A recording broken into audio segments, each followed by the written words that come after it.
ना। ओम शांति। तो कल्प में जो आत्माएं पहले पहले आई हैं उनका स्वभाव कैसा होगा, है ना। वो पहले जन्म से देखेंगी, उनके संस्कार में होगा पहला जन्म, उनके संस्कार में होगा अंतिम जन्म। और बाबा ने आकर अपने सब बच्चों को दिव्य बुद्धि दी है और दिव्य दृष्टि दी है। तो उनका स्वभाव कैसा होगा, उनको अपनी दिव्य बुद्धि से 3 काल दिखेंगे, अर्थात सतयुग भी दिखेगा, त्रेता भी दिखेगा, द्वापर भी दिखेगा, कलयुग भी दिखेगा। ये पूर्वज हैं। तो पूर्वजों का स्वभाव कैसा होगा, उनको ये नहीं लगेगा कि हमारा शरीर ऐसा हो गया, हमारा शरीर वैसा हो गया। उनका ध्यान शरीर की और शरीर की ज़रूरतों पे नहीं होगा, उनका ध्यान होगा आत्माओं की पालना पे, संस्कारों से मुक्ति, संस्कारों की मुक्ति, बुद्धि का विकास, बुद्धि में निर्णय शक्ति, मन को संकल्प शक्ति दान करेंगे वो, क्योंकि उनके पास में पहले से लेकर अंतिम तक है। लेकिन संतानें जो होती हैं उनके पास में पहले से लेकर नहीं होती, दूसरे से लेकर अंतिम जन्म तक होती है ना। तो कुछ भी हो, पूर्वज कैसे भी हो, शरीर कैसा भी हो, चेहरा कैसा भी हो, लेकिन उनके पास में बिल्कुल पहले प्राचीनता पूरी होगी उनके पास में, इसीलिए उनको पूर्वज कहा जाता है। पूर्वजों के व्यवहार में ऐसा रहेगा जैसे कोई भी दूसरा नहीं, उनको ऐसा लगेगा सब अपने हैं। लेकिन संतानों के व्यवहार में तेरा मेरा रहेगा। पूर्वजों की गति प्राचीनता की ओर रहेगी, संतानों की गति देह और देह की व्यवस्था की ओर रहेगी। अंत की संतानें, जो अंत में जो आत्माएं हैं, साथी बनी हैं जो, वो केवल देह से रिश्ता, ज़रूरतों का रिश्ता रख पाएंगी। लेकिन पूर्वज वो 84 जन्मों को संभालने की कोशिश करते रहेंगे। बाबा की श्रीमत पर 84 जन्मों को संभालने की कोशिश करते रहेंगे। जो पूर्वज हैं वो हेल्थ, वेल्थ, हैप्पीनेस की वैल्यू करेंगे, लेकिन संतानें ज़रूरतों की वैल्यू करेंगी, देह की ज़रूरतों की वैल्यू करेंगी। इसीलिए पूर्वज इतने कम हैं। कल्प वृक्ष की जड़ तक बुद्धि का जाना, ये बहुत बड़ी विशेष आत्मा का होना होता है। ये कि बुद्धि में कल्प वृक्ष की जड़ भी इमर्ज हो रही है। उस दिन भाई साहब, सूरज भाई साहब कमेंट्री करवा रहे थे कि मैं कल्प वृक्ष की जड़ पर बैठी हुई आत्मा हूँ। तो बुद्धि में एक बात आई, जैसे भाई साहब का ये वाक्य आया कि मैं कल्प वृक्ष की जड़ पर बैठी हुई मैं दिव्य आत्मा हूँ, तपस्वी आत्मा हूँ, मैं तपस्या कर रही हूँ, महान आत्मा हूँ। तब बुद्धि में एक बात आई कि सतयुग, त्रेता, द्वापर, कलयुग प्रत्यक्ष है, वो बाह्य मुक्ता में है। अपेक्षाकृत सतयुग, त्रेता पूर्ण, कलयुग, द्वापर, कलयुग पूर्ण बाह्य मुक्ता में है। लेकिन सतयुग, त्रेता भी दिखता है, प्रत्यक्ष है, लेकिन जड़ नहीं दिखती। तो कल्प वृक्ष की जड़ है अंतर्मुक्ता, अव्यक्त। जड़ पर आप अंतर्मुखी होकर, यानी बाहरी शरीर से अंतर्मुखी होकर ही आप जड़ को टच कर पाएंगे।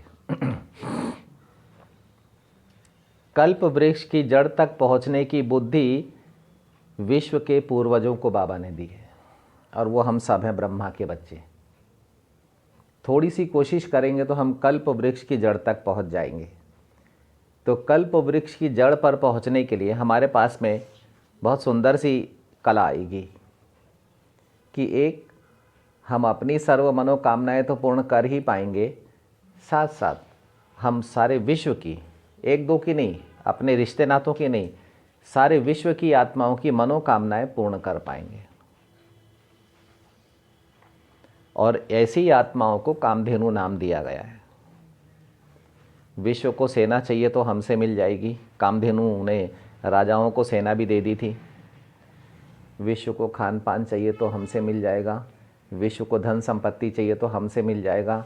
विश्व को कलाएं चाहिए तो हमसे मिल जाएगा। विश्व को विशेषताएं चाहिए तो हमसे मिल जाएगा, विश्व को गुण चाहिए तो हमसे मिल जाएगा, ज्ञान चाहिए तो हमसे मिल जाएगा, तीनों काल हमसे मिल जाएंगे, तीनों लोक मुक्ति जीवन मुक्ति हमसे मिल जाएंगी, अव्यक्त भाव हमसे मिल जाएगा। यानी पूर्वजों के पास में कोई भी ऐसी चीज़ नहीं है जो नहीं है। आज विश्व की 700 करोड़ आत्माओं को जिन जिन चीज़ों की ज़रूरत पड़ेगी मुक्ति तक जाने के लिए, वो हमारे पास है। पूर्वजों के पास मुक्ति का रहा है, मुक्ति जीवन बाबा से उन्होंने ली है, क्योंकि पूर्वजों के पास में इसकी वैल्यू है। और बाकी संतानें जो हैं, नई नई संतानें जो हैं, अंतिम पीढ़ी बोलें या द्वापर से जो आत्माएं हैं, उनका स्वभाव होगा वो हमेशा लेपता रहेंगी,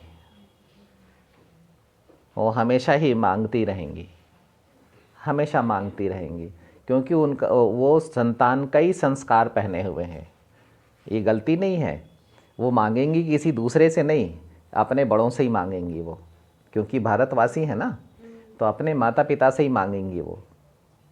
तो इसीलिए बाबा बोलते हैं क्योंकि हम पूर्वज हैं, इसीलिए हमारा फ़र्ज़ है, कर्तव्य है, फ़र्ज़ है कि हम जितनी भी आत्माएं हमारे पास आ रही हैं, हम उनकी सर्व मनोकामनाएं पूर्ण करें। जितनी भी आत्माएं हमारे दृष्टि में आ रही हैं, हमारी वृत्ति में आ रही हैं, हमारी यादों में आ रही हैं, हम उनकी सर्व मनोकामनाएं पूर्ण करें। पूर्वजों का स्वभाव बहुत अंतर्मुखी होगा।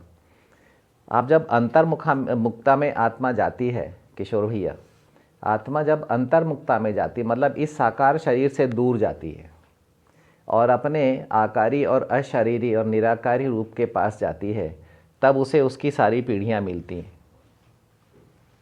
तब उसको याद आता है कि मैंने इस दुनिया को 9 लाख आत्माओं से शुरू किया था।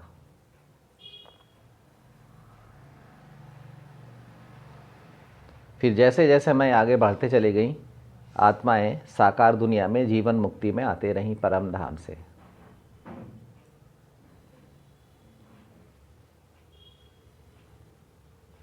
ये बड़ी समझने वाली बातें हैं। तो कल्प वृक्ष की जड़ पर बैठना है तो अव्यक्त होना पड़ेगा।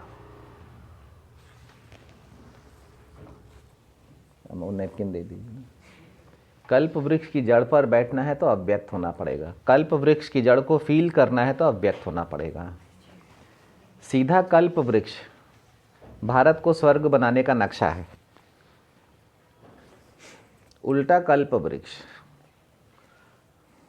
अनुभव है कि हमने कल्प वृक्ष की जड़ से यात्रा शुरू करी थी। कल्प वृक्ष की जड़ पर बैठकर कल्प वृक्ष के बीज शिव बाबा से मिलन मनाते हुए हमने पढ़ाई पढ़ी थी। अभी इसी समय, वो समय कहीं दूर नहीं है, वो अभी चल रहा है वो टाइम। कल्प पहले भी हमने पढ़ा था और कल्प वृक्ष की जड़ पर बैठकर ही पढ़ा था। ये कल्प वृक्ष की जड़ पर बैठे हुए हैं, हम बाबा से पढ़ रहे हैं। ये कहीं ऐसा स्थान नहीं है जहाँ पर कल्प वृक्ष की जड़ पर कैसे पहुंचा जा सकता है, कल्प वृक्ष कहाँ है मालूम ना हो, पूर्वजों को मालूम होगा। क्योंकि पूर्वजों की यात्रा, बाबा पूर्वजों की यात्रा निर्माण की क्रिया से शुरू करवाते हैं। संतानें निर्माण नहीं करेंगी, संतानें चाहेंगी, संतानें उम्मीद करेंगी। जो लक्की सितारे हैं वो पूर्वजों से बनी बनाई सामग्री लेकर आगे बढ़ाएंगे, लेकिन जो सफलता के सितारे हैं वो निर्माण की क्रिया शुरू कर देंगे। उनको वो निर्माण करने में सफल होंगे। कल्प वृक्ष के लिए निर्माण करना छोटी बात है। ये बात सुनाई पड़ रही है, ये बात दिल तक जा रही है। ये ज्ञान एक मगन कर देने वाले संगीत के समान है, जिसमें दिल, बुद्धि, मन, संस्कार समाया हुआ है और संपूर्णता से समाया हुआ है, जिसमें 84 जन्म, 84 योनियाँ समाई हुई हैं। उन योनियों में एक योनि जो परमात्मा के द्वारा आत्मा को शरीर में जन्म मिलता है, ब्रह्मा की बुद्धि से, और 83 योनियाँ जो देवात्माएं, वैश्य आत्माएं और शूद्र आत्माओं से 83 योनियों से जन्म लेती है आत्मा।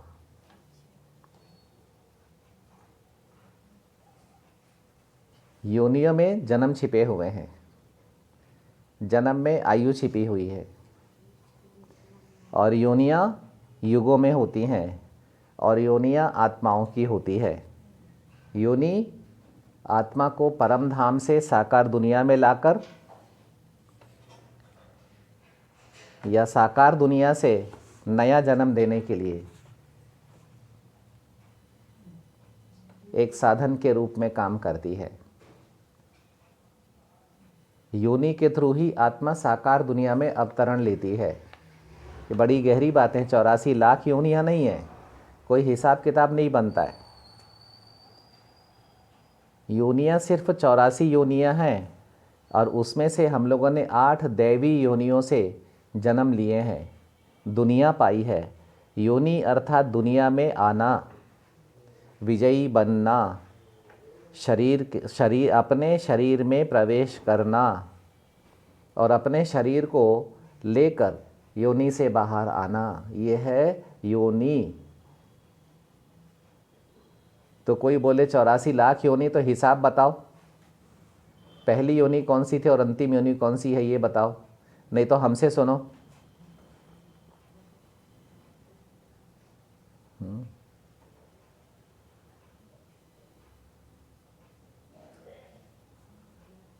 अगर एक आत्मा के 84 लाख जन्म है तो बताओ, योनि और जन्म का संबंध बताओ, जन्म का संबंध बताओ, जन्म और दुनिया का संबंध बताओ, दुनिया और कल्प का संबंध बताओ, आकाश और स्वर्ग का संबंध बताओ, नरक और स्वर्ग का संबंध बताओ, अगर इतने योनियों का ज्ञान है तुम्हारे को तो। व्यक्त और अव्यक्त का संबंध बताओ, निराकार और अव्यक्त का संबंध बताओ, बताओ अगर बहुत बड़े प्रकांड पंडित हो तो ये बहुत गहरी समझने की बातें हैं।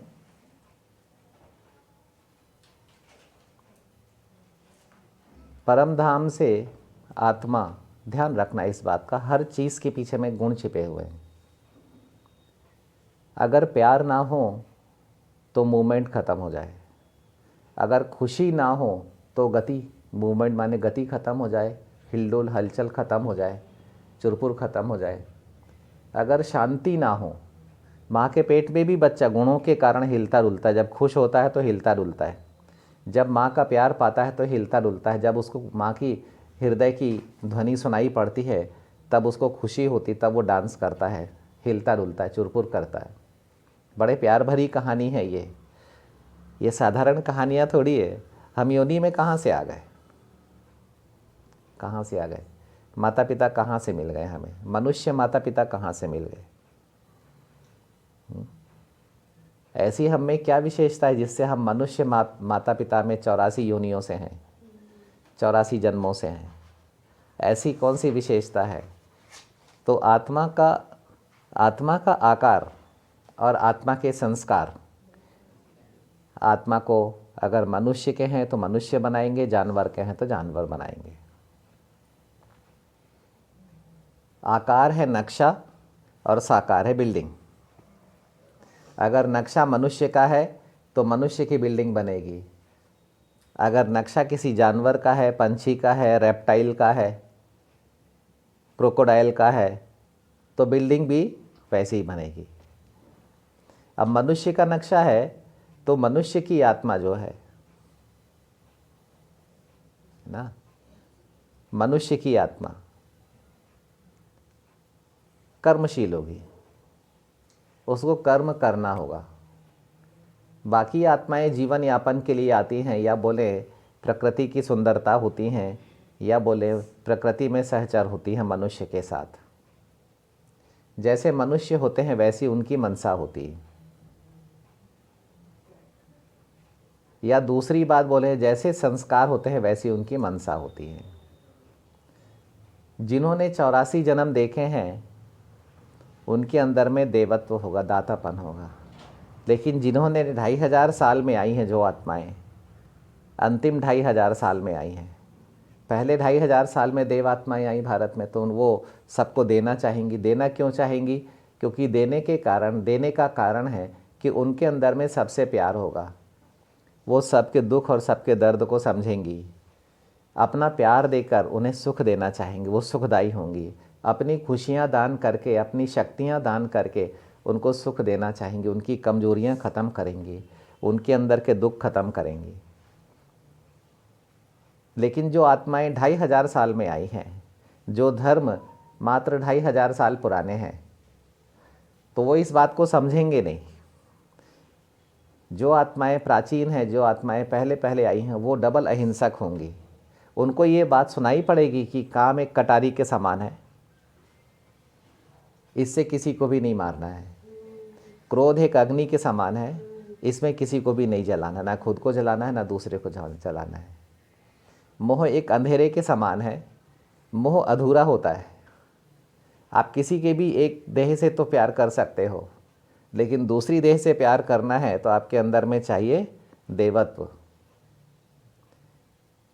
3 काल चाहिए, आत्मा की पहचान चाहिए। क्या चाहिए कविता बहन? आत्मा की पहचान चाहिए। जब हम दूसरे के भावनाओं को समझेंगे, जब हम दूसरे के दुख को फील कर पाएंगे, दुखी होने के लिए नहीं, पूर्वज हमेशा सेवा के लिए फील करता है कि अगर किसी के पास कुछ है तो वो हमारे को शो ज़रूर करेगी आत्मा। किसी ने हम पर गुस्सा किया, उसने शो किया कि मेरे पास ये है, अब मुझे इससे मुक्ति चाहिए। ये सब बातें बहुत अनुभवों से आती है। गुस्से के बदले में गुस्सा कर देना, इसका मतलब है कि आपने अपना बड़कपन छोड़ दिया और छोटे के सामने में वैसे ही बन गए। लेकिन गुस्से को हम अलग नज़र से देखें कि कोई हमारे पर क्रोध कर रहा है, कोई हम में नेगेटिव देख रहा है, कोई हमारे में गंदगी छीछी भाव देख रहा है, तो हमको इस बात को समझ में आना चाहिए कि ये वो शो कर रहा है कि मेरे अंदर में ये है, मुझ आत्मा को और मेरे संस्कारों को इन बातों से मुक्ति दिलाओ। हमको उनके साथ में एक्शन रिएक्शन का खेल नहीं खेलना है। पूर्वज हमेशा परिपक्व होगा।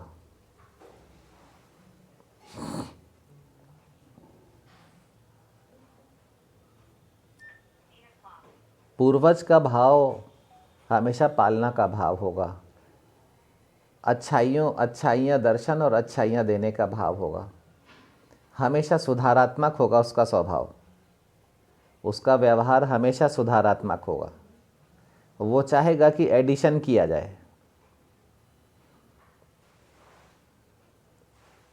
क्योंकि कल्प वृक्ष पर की जड़ पर बैठा हुआ है, तो पूर्वज का डायरेक्टर होते हैं बीज, है ना। तो सीधा कल्प वृक्ष जो है वो भविष्य का है, और उल्टा कल्प वृक्ष जो है वो आत्मा पाठ निभा कर बैठी है, अर्थात वो देह के अंदर में है। और सीधा कल्प वृक्ष सिर के ऊपर में ताज बन के है कि भविष्य में इतना और ऐसा तुम्हारे पास है, और क्या चाहिए। कल्प वृक्ष जड़ मस्तक में है, चाहे वो सीधे कल्प वृक्ष के हो, चाहे वो उल्टे कल्प वृक्ष की हो। आपको प्राप्ति उतनी होनी है 84 पीढ़ियों के लिए जितना 84 पीढ़ियों के लिए ज़रूरत है। अब उस प्राप्ति को पर्सनल यूज़ नहीं करना है, जिसका है उसको देना है।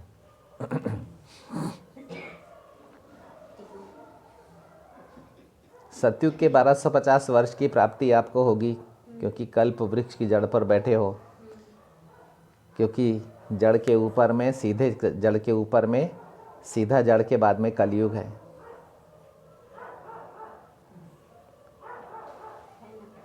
और उल्टे कल्प वृक्ष में भी सीधा जड़ के बाद सतयुग है, तना है, सतयुग है।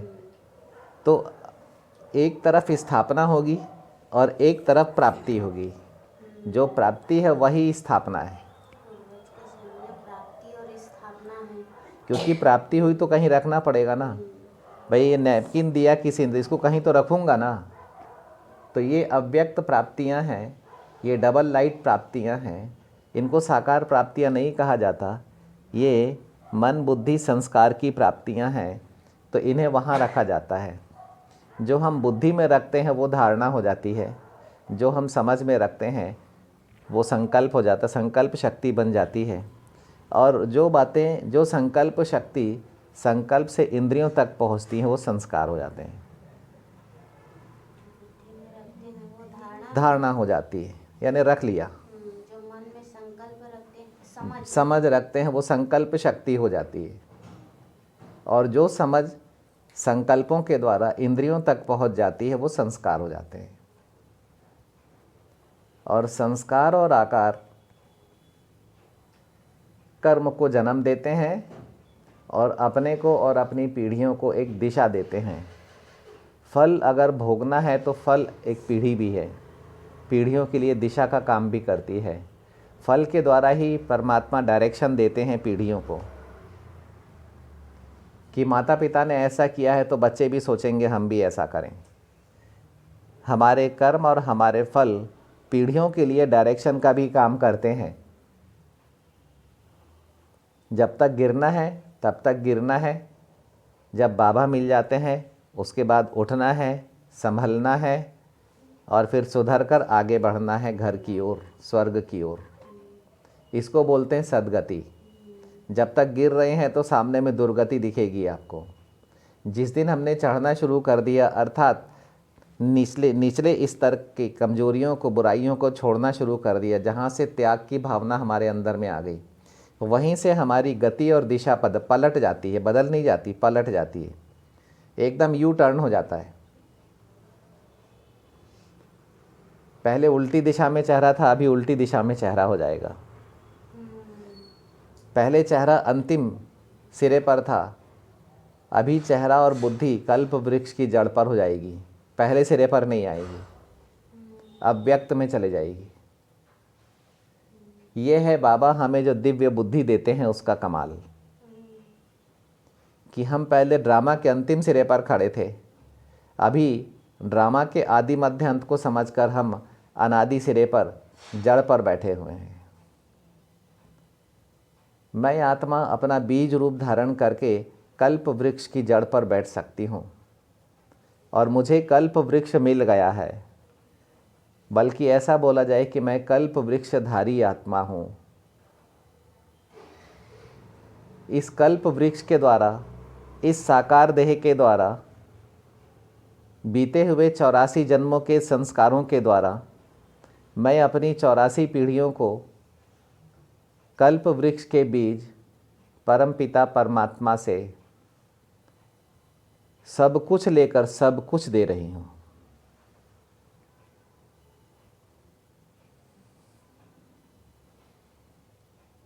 अब मेरा स्वभाव खुद पाने और खाने का नहीं है, अभी मेरा स्वभाव है पाने और देने का। बाबा से पाना है और अपनी पीढ़ियों को देना है। ये है विहंग मार्ग की सेवा। सारे विश्व में जा जाकर सेवा करो और 700 करोड़ आत्माओं की सेवा अपने संस्कारों से कर दो, 1 सेकंड में।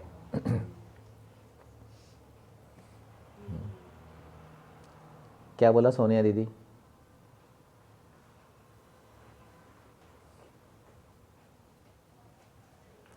कुछ बोला कि नहीं बोला? क्या बोला?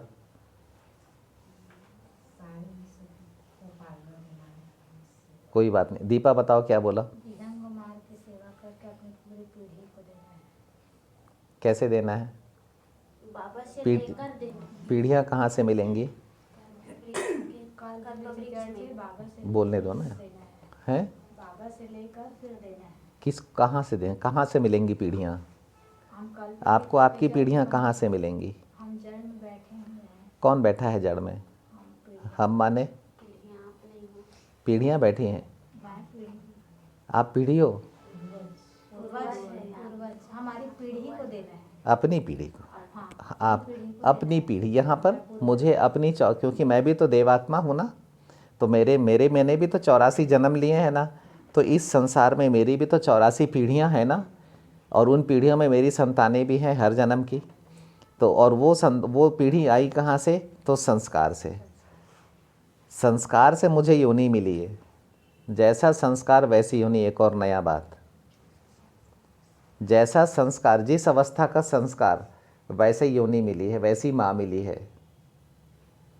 योनि माने माँ। जैसे संस्कार वैसे योनि मिली है। हाँ, दैवी संस्कार है तो दैवी योनि मिलेगी। तो मुझको देवी योनि से देव संस्कृति में मेरा जन्म होगा।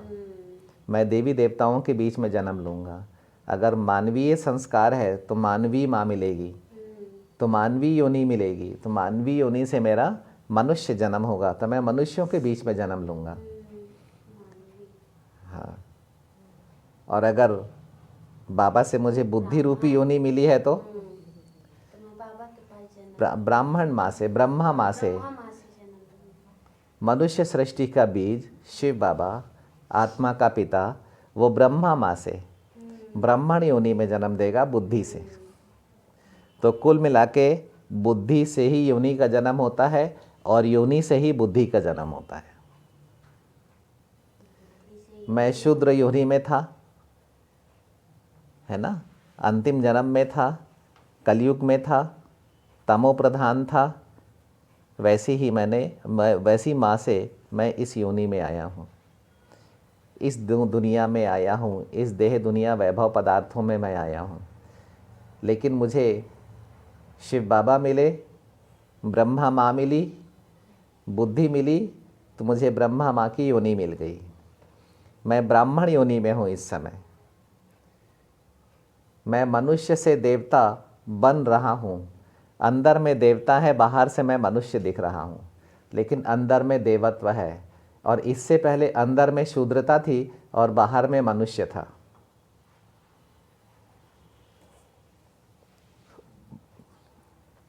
आप जब अंतर्मुक्ता में जाएंगे, अंतर्मुक्ता में जाने की विधि स्वदर्शन। तो आप जब अंतर्मुक्ता में जाएंगे तो आपको ब्रह्मा मिलेंगे, वो देवता हैं, और वो आपका अपना तन है, वो किसी दूसरे का तन नहीं है। जहाँ ब्रह्मा है वहाँ विष्णु शंकर ना हो, ये हो नहीं सकता। दूसरी बात, जहाँ ब्रह्मा है वहाँ शिव ना हो, ये हो नहीं सकता। तो ब्रह्मा के द्वारा मैं शिव बाबा के मनुष्य सृष्टि के बीज, मनुष्य सृष्टि रूपी कल्प वृक्ष के बीज के कितने समीप पहुंच जाता हूं।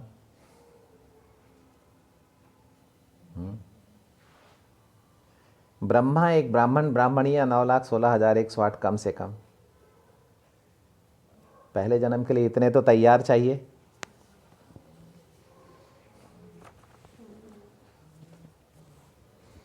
ब्राह्मणों को ही मौका है इंद्रिय जीत, जगत जीत, प्रकृति जीत, माया जीत बनने का। और तो कोई ये बात को समझेगा भी नहीं, चाहे कोई भी क्यों ना हो, किसी भी धर्म का क्यों ना हो। देवता भी इस बात को नहीं समझेंगे, केवल ब्रह्मा के बच्चे ही समझेंगे, क्योंकि ब्रह्मा के द्वारा हम ब्राह्मणों को ज्ञान सागर मिले हुए हैं। और ज्ञान सागर शिव बाबा हमें, मुझ आत्मा को मेरा ज्ञान दे रहे हैं। ऐसे 9,16,108 आत्माओं को एक साथ उनका ज्ञान देते हैं। हर आत्मा को बुद्धि से समझाते हैं। बाबा की बुद्धि में ज्ञान है, और बाबा हमें समझा के जाते हैं, क्योंकि हमारे पास में संस्कार हैं। तो मैं ये 8400 पहली योनि से मैं अपने बाकी 83 योनियों और 84 पीढ़ियों के लिए सारी व्यवस्था मैं अभी संगम परी कर लेता हूँ एडवांस में।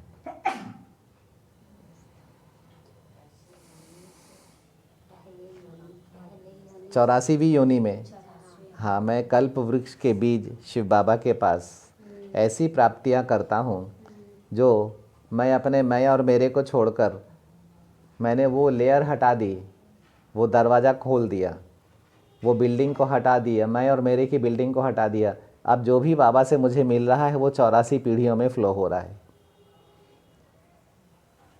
भगवान की प्रॉपर्टी पर 100% भक्तों का अधिकार है, इसीलिए किसी का भी हिस्सा मुझे रोकना नहीं है। वो मुझे देह में सुख से जीने से रोकेगा। जिसका जो हिस्सा है उसको देना है। इसको कहते हैं आशाओं को पूरी करना, मनोकामनाओं को पूरी करना, उम्मीदों का सितारा बनना। अपने सितारे स्वरूप से हम किसी भी आत्मा की उम्मीद को पूरा कर सकते हैं। कोई आत्मा हमसे उम्मीद लगा के बैठी है, मैं अपना सितारा रूप धारण करके उसके पास चले जाऊं, उससे योग करके आ जाऊं 2 मिनट का, बिंदु रूप से, उसकी उम्मीद पूरी हो जाएगी। कितने बड़े बड़े जादू बाबा पढ़ाते हैं इस समय।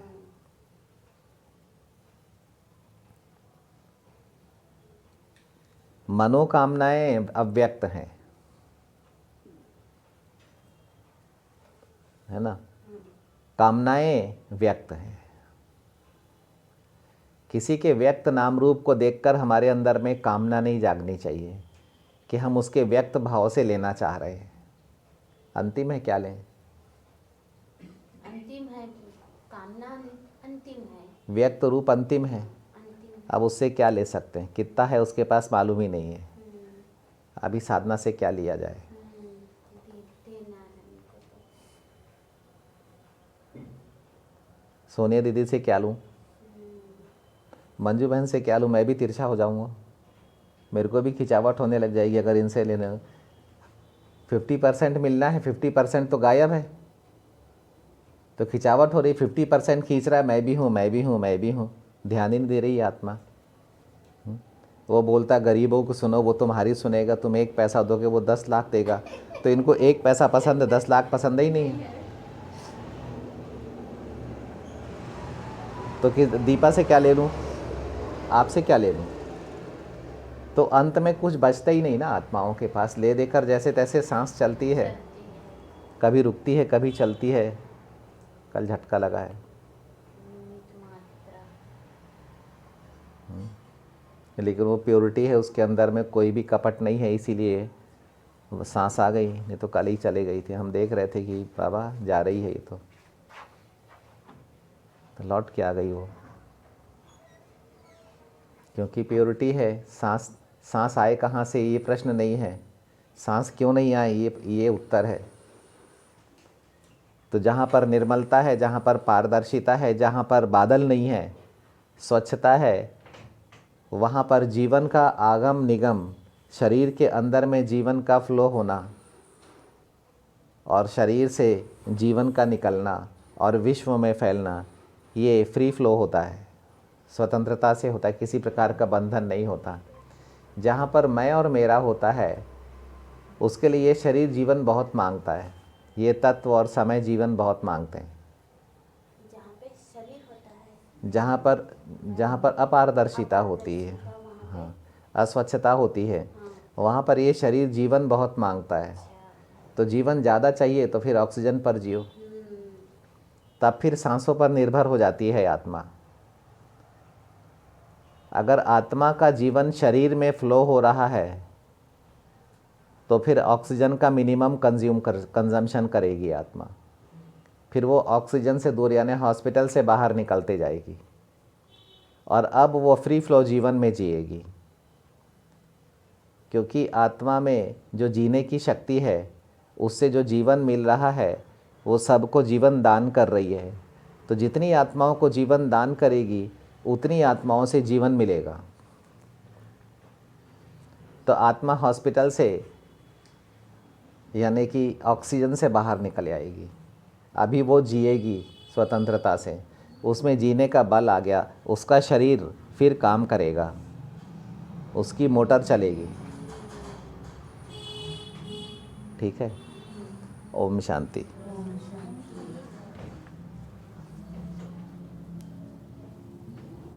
ना, ओम शांति।